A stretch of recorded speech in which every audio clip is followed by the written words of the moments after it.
महाकुंभ का पर्व अपने चरम पर था। मौनी अमावस्या की रात थी, सबसे पवित्र रात, जब लाखों श्रद्धालु गंगा में डुबकी लगाकर मोक्ष की कामना करते हैं। लेकिन यह रात सिर्फ पुण्य कमाने की नहीं, बल्कि कुछ भयावह घटनाओं की भी गवाह थी। रवि और उसके दोस्त पहली बार महाकुंभ में आए थे। उन्होंने सुना था कि मौनी अमावस्या की रात कुछ अजीब घटनाएं घाटों पर होती हैं। जिज्ञासा के चलते वे मुख्य घाट से दूर एक पुराने सुनसान घाट की ओर बढ़ गए।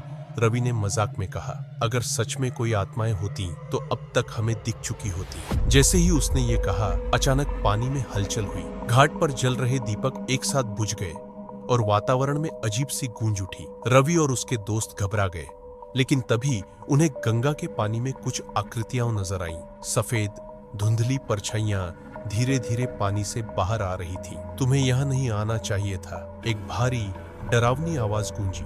रवि के दोस्तों ने डर के मारे भागने की कोशिश की, लेकिन उनके पैर जैसे जम गए हो। उन आकृतियों ने चारों ओर से उन्हें घेर लिया। तभी एक बूढ़े साधु की आत्मा प्रकट हुई और बोली, यह वो आत्माएं हैं जो वर्षों पहले इसी मौनी अमावस्या पर भगदड़ में कुचलकर मारी गई थी। वे अब भी भटक रही हैं, मोक्ष की तलाश में। रवि की आंखों के सामने एक दृश्य उभर आया, लोगों की चीखें, भगदड़ में गिरते श्रद्धालु, लाशों का ढेर। वह समझ गया कि इन आत्माओं की यातना अब भी खत्म नहीं हुई थी। हमें छोड़ दो, हम सिर्फ यहाँ देखने आए थे, रवि ने गिड़गिड़ाया। लेकिन आत्माएं धीरे धीरे उनकी ओर बढ़ने लगी। तभी सुबह की पहली किरण फूट पड़ी। सूरज की रोशनी आते ही वो आत्माएं चीखते हुए गंगा में समा गईं। रवि और उसके दोस्त तुरंत घाट से भाग निकले। अगले दिन उन्होंने सुना कि वह घाट शापित माना जाता है। हर मौनी अमावस्या की रात वहां उन मरे हुए लोगों की आत्माएं प्रकट होती हैं, अपनी अधूरी यात्रा पूरी करने के लिए।